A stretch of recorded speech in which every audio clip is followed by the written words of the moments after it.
back to Marching Arts Network. My name is Kanan, and I'd like to welcome you to this episode of The Wheel Decides. This is actually take two of this episode because take one, what a surprise, was killed by the gods of the YouTube algorithm slash copyright gods or whatever. Got him! Got him! I don't get it.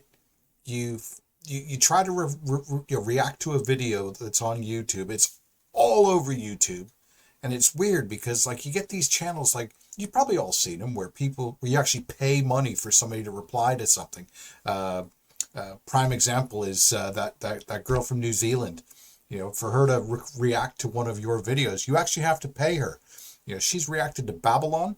That gets instantly copyrighted, but somehow she gets away with it. I have no idea. Anyway, so I'm going to try this again because I really, really, really want to put my take on 2019 Phantom Regiment out to you guys.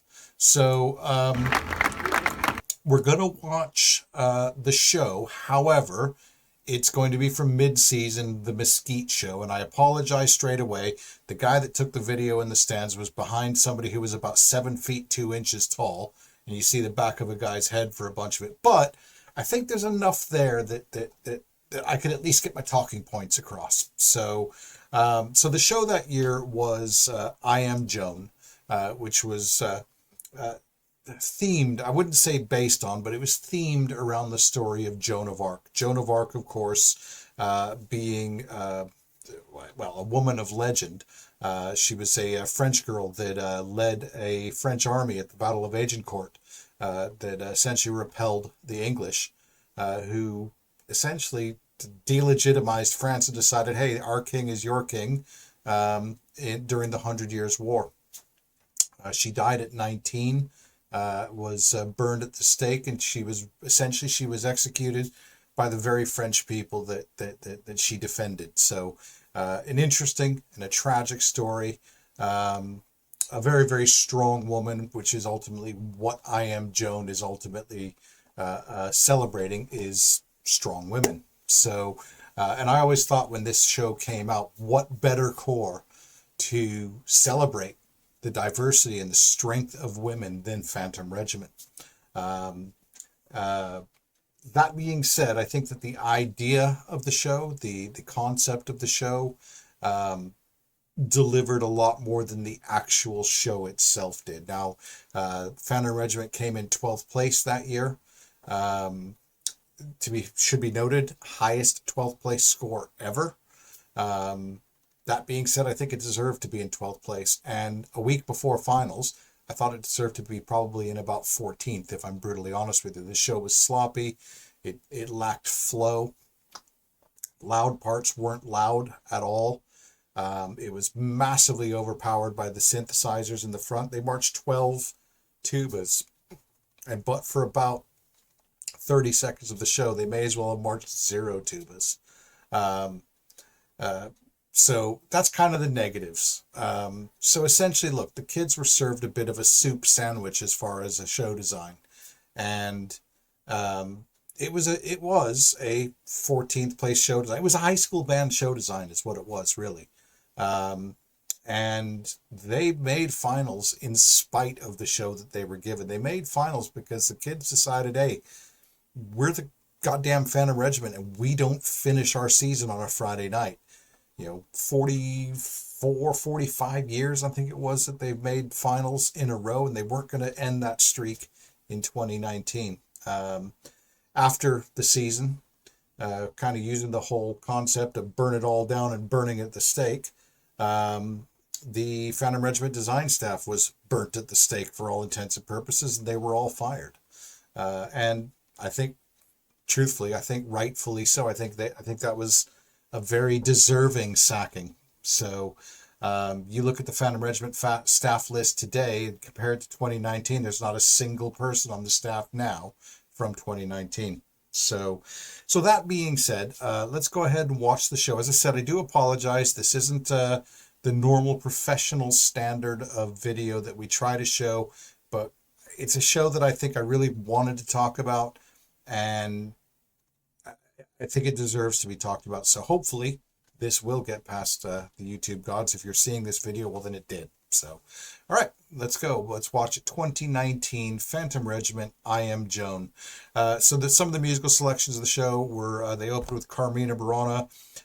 There was, oh God, let me just do this here. Hold on a second. Rather than try to pretend I know what I'm talking about, let's just pull up the repertoire. All right. So 2019 Phantom Regiment. The repertoire included, let's see here, Carmina Burana, Fire of Eternal Glory and Lady Macbeth, Vox Populi by Jared Leto, i.e. 30 Seconds to Mars, and they close with Unleashed by Thomas Bergstrom, Two Steps from Hell. So, right, let's go ahead and watch the show. Let's get into it. Here we go.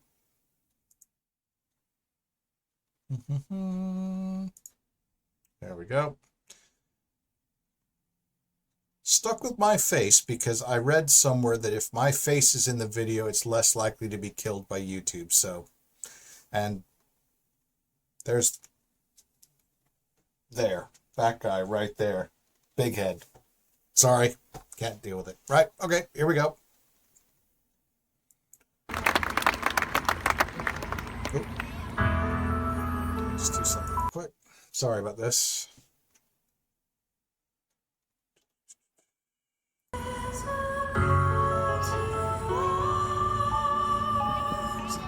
Now this pre-show, I adore what they're doing here. Just the emotion in the dancer alone is just amazing.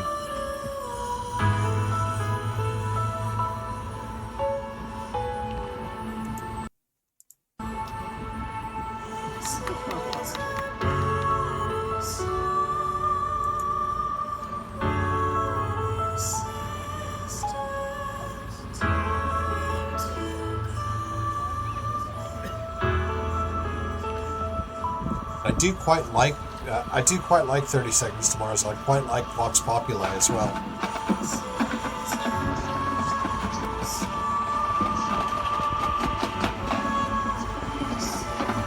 Jared Leto gets a lot of stick. I actually think he's quite talented.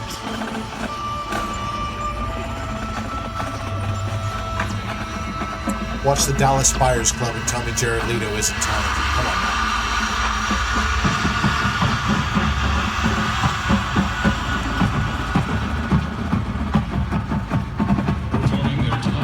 Now this percussion at the front of the show, mind it really distracting. Do you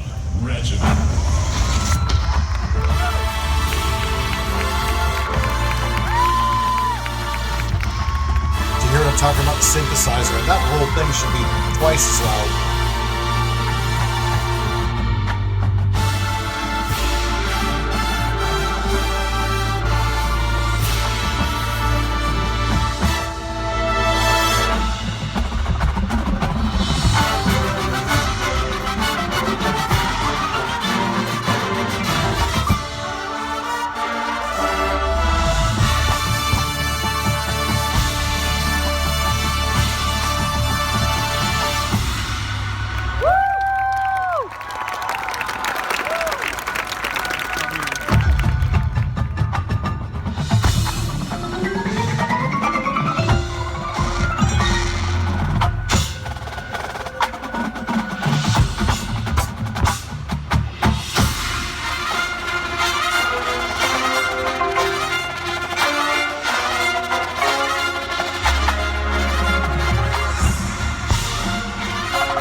like the swapping between trumpets and mellophones there.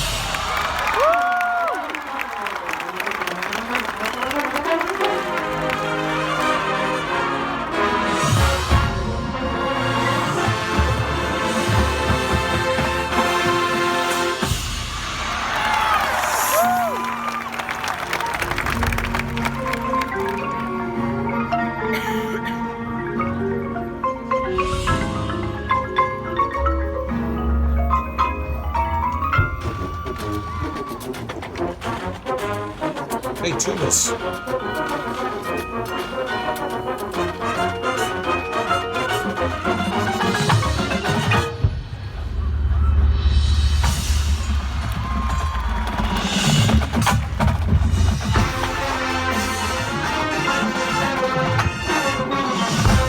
So now musically, this part of the show makes no sense to me whatsoever.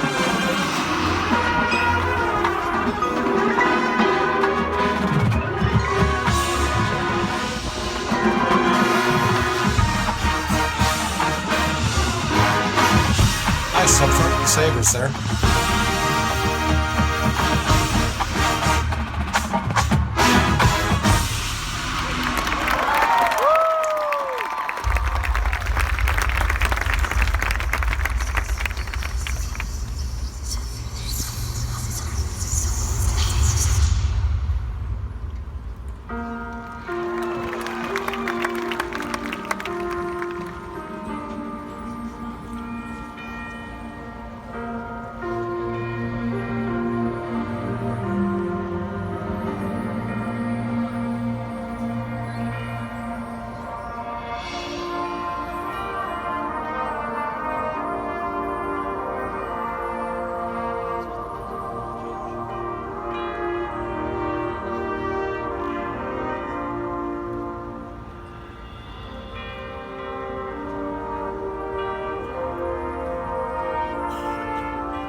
See now, when looking at music, oh yeah, what we need is another bass drum, of course.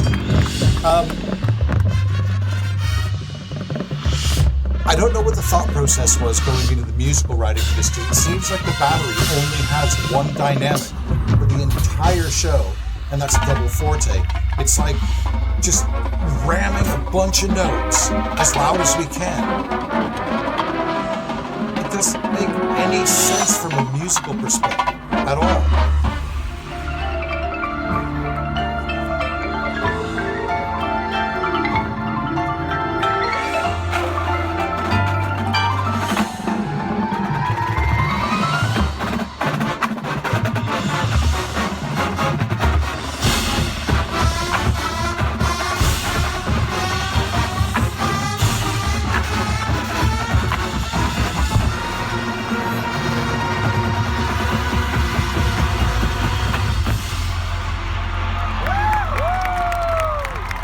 I kind of felt like the trombones there. It was just trombones for trombone's sake. I don't see if those trombones weren't in there just doing those glissandos for what 4 or 5 measures. I don't think it would have made any difference from the show musically. I like the interaction between the guard and the horn players here with changing out of the uniforms.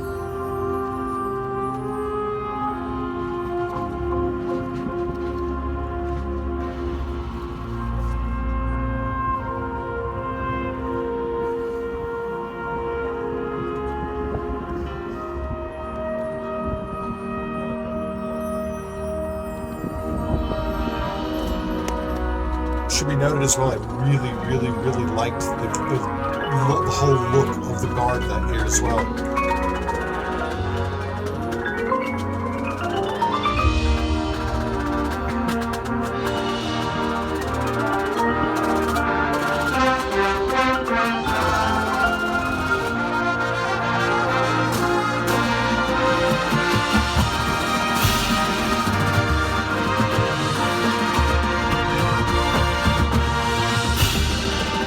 Like the multiple tempo cross through here.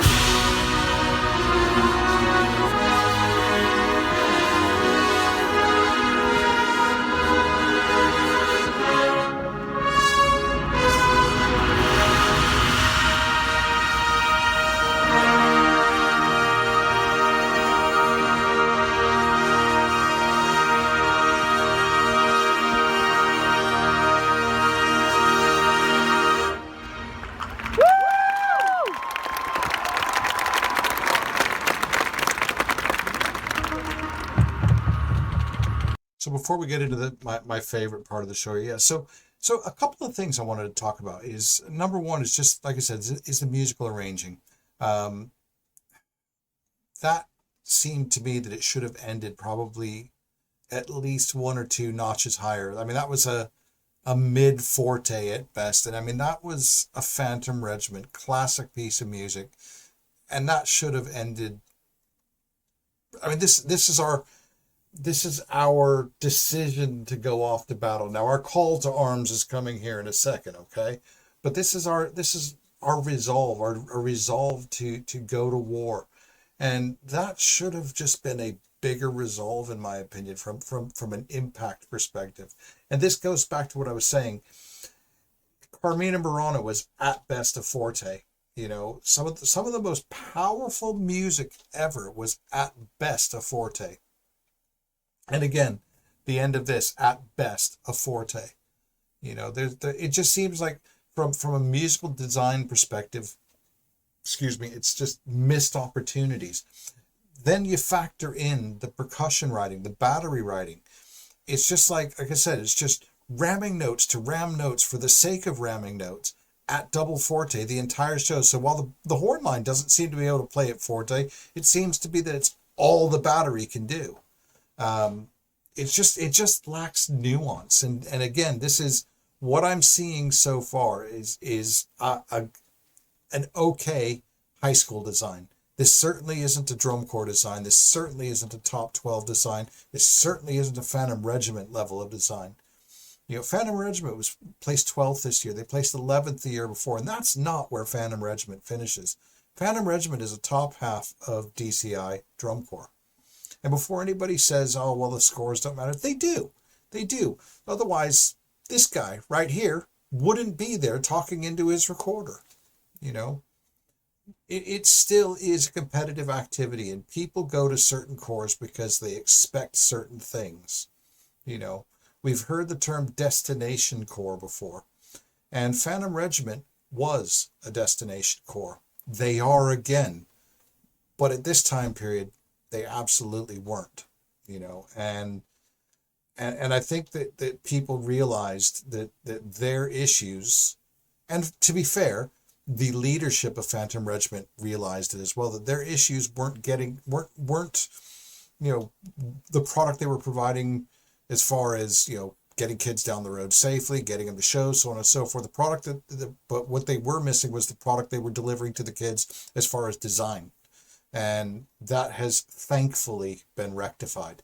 And it makes me absolutely over the moon to see Phantom Regiment competitively back to their rightful place. So, right, moving on to the last part of the show. This is actually my favorite part of the show, which is ironic because it's the part that is musically so not Phantom Regiment, or not Phantom Regiment that we know of up until then. Obviously, we now know them as probably something completely different, especially after Exogenesis and them playing the music of Muse last year. So, right, here we go.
tasty mellophone licks in here as well.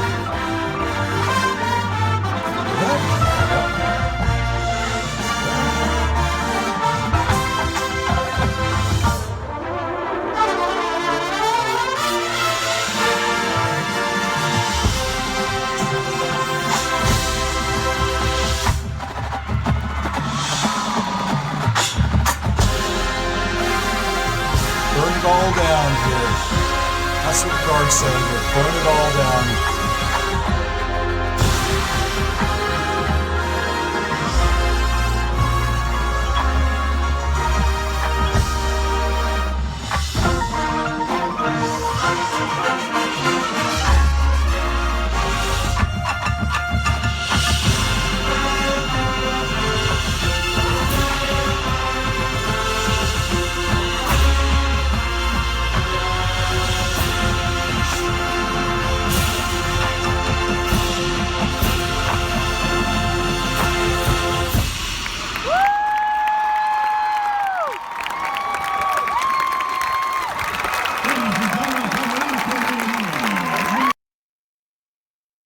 So there you go, 2019 Phantom Regiment. I know I'm being critical, and I tried to intersperse as many positive bits in there as I could as well. But this was a 12th place Phantom Regiment Corps, and we've got to be real here. Did they deserve to be 12th place? Yeah, I think so. Does it bother me that they were 12th place? Yeah, it does, because I am a Phantom Regiment fan. I expect a certain level from that corps, and they didn't deliver it that year. And it wasn't that the kids didn't deliver it. The staff didn't deliver the product that the kids needed to be able to put them where they should be rightfully as an organization. And you know what, though? I think, to be fair, though, I think every drum corps goes through this that isn't called the Blue Devils. And what I mean by that is, okay, yes, the Blue Devils had a couple of down years. They were called 4th place. But you look at it, I mean, you know, the Cavaliers flirted around the bottom part of the top 12. Phantom Regiments flirted around the bottom part of the top 12. Santa Clara has flirted around the bottom part of the top 12. The Cadets, for years, were, you know, second, third, and then they were suddenly sitting themselves around 8th, 9th, 10th place. So it does happen. The thing is what separates great corps from good corps is that great corps have the leadership in place to recognize when something needs to change. Now, Will Pitts, to be fair, was Phantom Regiment drum major. He had a long time association with the organization, and I applaud Phantom Regiment for making the decision to let him go, because it was the decision that needed to be made. I'm sure it wasn't particularly pleasant, but it's the decision that needed to be made, and look where they are now.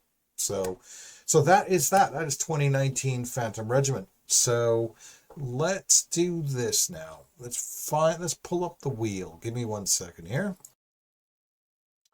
Okay, so the wheel, you'll note the wheel has slightly changed. So in fact, I need to add one on here real quick. Sorry. Can't believe it's not on here.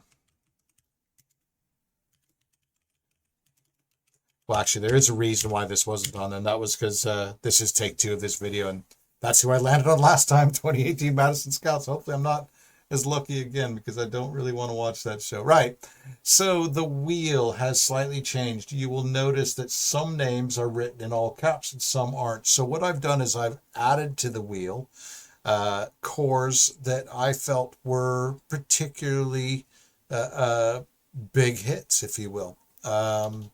So to that end, we've got corps such as the Cavaliers juggernaut of the early 2000s. We've got 87 Vanguard. We've got 89 Cadets of Bergen County.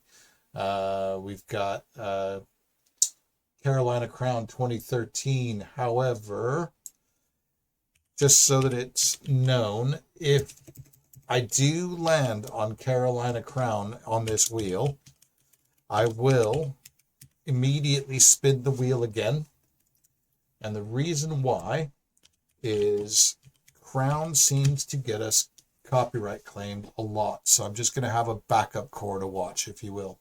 So anyway, let's go ahead and spin the wheel and see who we end up with on our next video.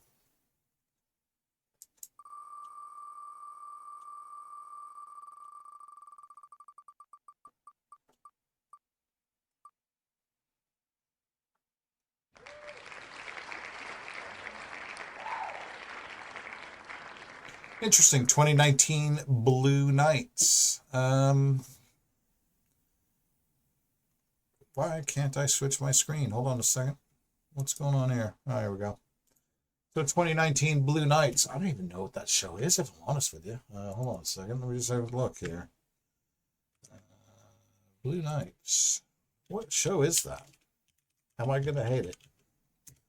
I'm not ashamed to tell you that Blue Knights aren't typically my favorite show or favorite core. They're just typically not my cup of tea. I find their shows just to be a little bit too ethereal. Let's see, 2019, what did we do that year? Oh yeah, I remember everything. I remember I don't like that show very much, so I might struggle to be positive here. But hey, we'll give it a go, right? So next was 2019 Blue Knights, and that is it for today's video. If you like what we're doing here, really appreciate it. If you're one of the 63% of people who watch our videos that aren't a subscriber, if you just hit the subscribe button down below, that would be pretty awesome. Lets you know when we drop a new video. Also helps us out on our quest to get to 3,000 subscribers. But in the meantime, I'd like to thank you for watching today's video. And as I say in every video, no matter who you're doing it with, no matter where you're doing it, no matter when you're doing it, or no matter how you're doing it, just when you're doing it, make sure that you march on. Thanks a lot. Ciao.